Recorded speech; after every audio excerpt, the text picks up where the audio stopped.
Hey guys, I'm going to read chapter 16 of The Doll People. So in chapter 15, we ended on them finding Auntie Sarah, and she's stuck under the trunk. Well, her dress is stuck. And she had just spoken and said, "Are you crazy after all this time?" So Auntie Sarah is not in permanent doll state. All right, chapter 16, the dolls make a plan. Auntie Sarah? Annabelle had found herself clutching at Tiffany, but now she let go and stepped toward the doll on the floor. "Are you alive? Are you really alive?" "I'm coming too," said Auntie Sarah, and Annabelle remembered a time years and years ago when Grandma Catherine had been playing with her in bed and had forgotten about her, and Annabelle had slipped down between the side of the bed and the wall. She had been wedged there for close to a week, and during that time had felt groggy and sluggish, like a frog hibernating at the bottom of a pond.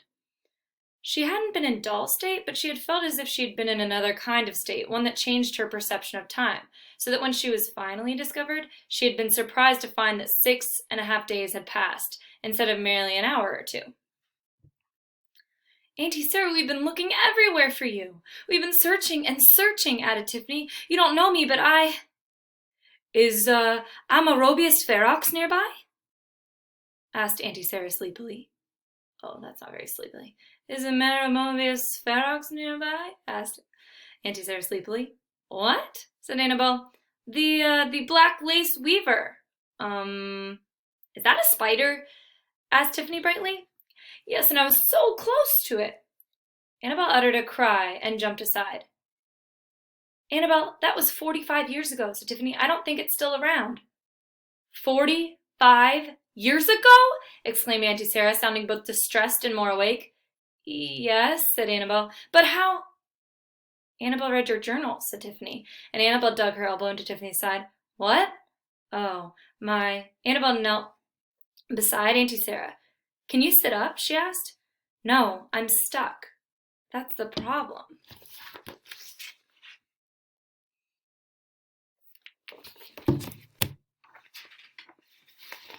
So she didn't know how much time had gone by. She was very groggy. I think one of you said that yesterday. Like maybe she doesn't know how much time has gone by, and that's very true. "Well, wiggle out of your dress then," said Tiffany. "I can't. I've tried and tried, but I'm sewn into it, and part of my sleeve is caught too. See?" "Okay, then we'll pull you out," said Annabelle. "Here, Tiffany, grab her shoulders." Annabelle and Tiffany grabbed and pulled and pulled and pulled some more, but nothing happened. "I guess we're not strong enough," said Tiffany at last, eyeing the trunk. "How did you get trapped here anyway?" "I took off to explore one day. I suppose I should have told someone where I was going, but I was in a rush. And Annabelle, your parents didn't like me to talk about my explorations. So I just dashed to the attic, and I was so close to the Amoribius ferox. I could just see her legs creeping out from under a floorboard when someone came into the attic with a big pile of things. Boxes and clothing and I don't know what. I didn't even know anyone was at home. I hid right away, of course. Whoever it was very busy for quite a while, putting things away, moving cartons around. I thought I had found the perfect hiding place, when suddenly I felt the trunk shift, and then it was lifted up slightly, and when it was lowered to the ground, it came down on my dress. It just missed my legs and my left arm. I was lucky that it hadn't come down on me. I would have been crushed, but I was trapped. I couldn't move. I thought I could just wait for some kind of help to come, and then I suppose I must have drifted off." So she literally went to sleep pretty much for like 45 years. Okay. "For 45 years?" exclaimed Tiffany. "Isn't that something?" 45 years, Auntie Sarah repeated. "Why, Catherine must be, let me see. She's a grandmother now," said Tiffany. "She had a daughter named Annie," added Annabelle, "named for me, I think, and now Annie has a daughter named Kate, and we are Kate's dolls." "Well, I'm not. I'm one of Nora's dolls." "Who's Nora?" asked Auntie Sarah. So Annabelle and Tiffany sat down to tell Auntie Sarah some of the things that had happened since she had disappeared. They were trying to explain about the Funcrafts' dream house when suddenly Annabelle cried, "Tiffany, what are we doing? We have to go home now, and we have to figure out some way to get Auntie Sarah out of here." "We're going to need help," said Tiffany. "I know." Annabelle paused. Then she said, I just thought of something. What will we do with Auntie Sarah after we free her? We can't just bring her back to our house after all these years. She can't simply appear there. What would the Palmers think? I don't know. We'll have to leave her here for now, said Tiffany. Annabelle gazed down at Auntie Sarah. I finally found you, and now I have to leave you in this place. She looked around the dim, dusty attic and almost let out a sob. We don't have a choice, said Tiffany. I already heard the clock chime 4. Come on, Annabelle. She grabbed Annabelle's hand, and Annabelle said desperately, We'll be back soon as we can, Auntie Sarah. I promise. So long for now. She called over her shoulder as Tiffany pulled her toward the stairs.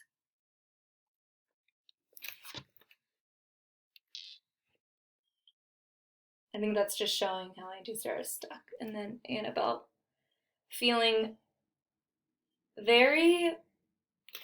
very mixed feelings about leaving Auntie Sarah there. She knows she has to go, but can't imagine. When Annabelle scrambled back up the stool and into the doll's house later, she was so excited that all she managed to blurt out was, We found Auntie Sarah! You found her? You actually found her? Cried Mama Doll. Yes, and she's alive. Papa sat down heavily in a chair. Nanny gasped, and Annabelle thought that this time Uncle Doll was going to faint, but he didn't. We must go to the attic and get her immediately, he said, and it was only later that Annabelle would realize she hadn't yet said where she and Tiffany had found Auntie Sarah. Ooh, I'm going to read that one again. Okay. So they haven't told the family at all about where Auntie Sarah would be. Okay. And they don't know about the diary. We must go to the attic and get her immediately, he said. That's Uncle Doll. And it was only later that Annabelle would realize she hadn't yet said where she and Tiffany had found Auntie Sarah. In the excitement, though, no one else noticed. So be thinking about that, about what Uncle Doll just said. The dolls asked a million questions, and Annabelle answered them proudly. But after just a few minutes, Annabelle said, You know, we have a big problem. I don't think it's going to be too difficult to rescue Auntie Sarah. I think if we all go to the attic together, we can work her dress out from under the trunk. But then, what are we going to do with her? No one spoke. Annabelle knew it was on the tip of everyone's tongue to say, Why, just bring her home, of course. But each of the dolls stopped upon realizing that was exactly the kind of thing that would put them in jeopardy. Eventually, the dolls had to resume their positions before a plan had been made, but Annabelle whispered just as the alarm clock went off, We'll meet with the Funcrafts tonight. I know we'll figure something out. The next day, the dolls were less careful than usual. Whenever they thought they were alone, they scurried into the parlor to talk about Auntie Sarah. But by nightfall, they decided on only one thing, that when the Funcrafts came over, Nanny would stay behind with baby Brittany and baby Betsy, and the rest of the dolls would go to the attic to see Auntie Sarah. Annabelle was terrified that something would happen to keep them from making the trip up the attic stairs, that the captain would appear, or that it would begin to rain, or even that Kate would have trouble sleeping. But none of those things happened, and shortly after midnight, Annabelle found herself leading the way up the stairs. Behind her, she could hear all sorts of groans and grunts and exclamations. Mama and Papa had particular difficulty with the steps, but Mom and Dad Funcraft helped them. Isn't this exciting? Annabelle whispered to Tiffany as they neared the top step. Look what Selp has done. We are amazing, said Tiffany. The moment the last of the rescuers, Papa, had huffed and puffed his way up the top step, the 9 dolls looked ahead of them into the dimly lit room. This is the gateway to the attic, said Tiffany dramatically. Where's Auntie Sarah? Asked Uncle Doll. Over here, said Annabelle, and led the way to the trunk. Look at all this stuff, exclaimed Bobby as they passed by the boxes and crates and old odd pieces of furniture. We definitely have to come back here, said Bailey. We could play here every night. Think what we might find. It's quite a playground, agreed Mom Funcraft. Mama and Papa said little, but Annabelle could see them gazing around the attic with wide, curious eyes. Okay, Auntie Sarah's back here. Annabelle finally announced. Come on, everybody. Just then, Papa held out a hand. Uncle Doll, you should go first, he said quietly. So Annabelle led Uncle Doll around the corner of the trunk and then slipped back to her family in the Funcrafts. She wanted to listen to what was being said between Uncle Doll and Auntie Sarah, but Mama shook her head. So there they are, looking around, and I think they're supposed to be like looking at Uncle Doll, who's beside Auntie Sarah. Finally, after several minutes had passed, Papa said, All right, now I think the rest of us would like to see Auntie Sarah. Okay, said Annabelle, and she walked around the trunk again, this time followed by the other dolls. Here she is, she said. And there was Auntie Sarah, still lying on the floor, of course, but now Uncle Doll was kneeling beside her, holding her hand. I just can't believe I've been here for 45 years, Auntie Sarah was saying. I feel like Rip Van Winkle.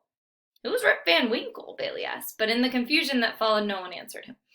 Annabelle introduced Auntie Sarah to the Funcrafts, and then all the grown-up dolls began talking at once. Mostly Annabelle heard apologies from Mama and Papa and Uncle Doll, and then she heard Mama say something she would have to ask her about later. We thought you had run away. So that's what Mama said to Auntie Sarah. And here they are, all standing beside her. Run away? Why? Annabelle started to say, but Mom Funcraft had stepped over to Uncle Doll, who was still holding Auntie Sarah's hand. I know you haven't seen each other in a very long time, she said to Auntie Sarah, but shouldn't we see if we can't free your dress? Uncle Doll answered for, Oh my, yes, of course, how silly of us. He got to his feet. Mama and Papa and Uncle Doll and Mom and Dad examined Auntie Sarah's dress and the trunk. If we all work together, could we move the trunk? Asked Bobby from behind them. I don't think so, replied Papa after a moment. I hope I can finish the next few minutes. Okay.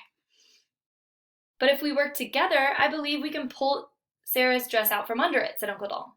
The dolls, all 9 of them, bent down next to Auntie Sarah and each grabbed 2 handfuls of her dress. They pulled harder. They braced their feet against the trunk and groaned and pulled even harder. Hey, it's moving, cried Bailey. And so it was. Very slowly, Auntie Sarah's dress was sliding out from under the trunk where it had been trapped for 45 years. In the end, a small piece caught on the brass fixture on the corner and tore off, but it was so tiny, and Auntie Sarah was already so very dirty and dusty and cobwebby, that Annabelle didn't think it would matter. Auntie Sarah raised her hands to her head. Goodness, she said, thank you. Uncle Doll helped her to sit up, which she did stiffly.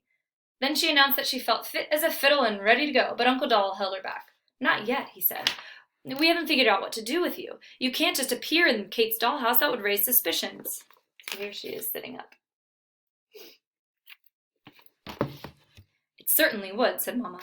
But luckily I have an idea, said Annabelle. You do? Said Tiffany. You didn't tell me. Well, I just thought of it now, replied Annabelle.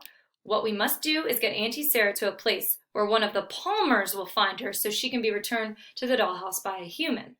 That wouldn't put us in jeopardy. So I thought, where could she go after all these years that won't make the Palmers suspicious? Right away it came to me, the captain's bed.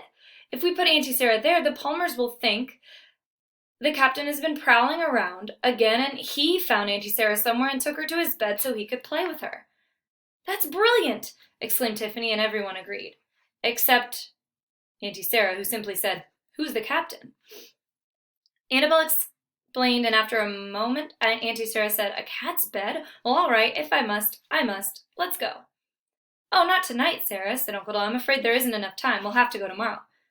You mean I have to spend another night in the attic? Said Auntie Sarah. Oh, dear, well, perhaps I'll see Amerobius ferox after all, or even Arrhenius diadematus. What a shame I don't have my journal with me. The dolls, remember those are spiders. That's just a scientific name. The dolls talked for a bit longer, and then Papa said to Auntie Sarah, It's time for us to leave. I'm terribly sorry, but we'll be back tomorrow night. And maybe by the day after that, you'll be home again, said Annabelle.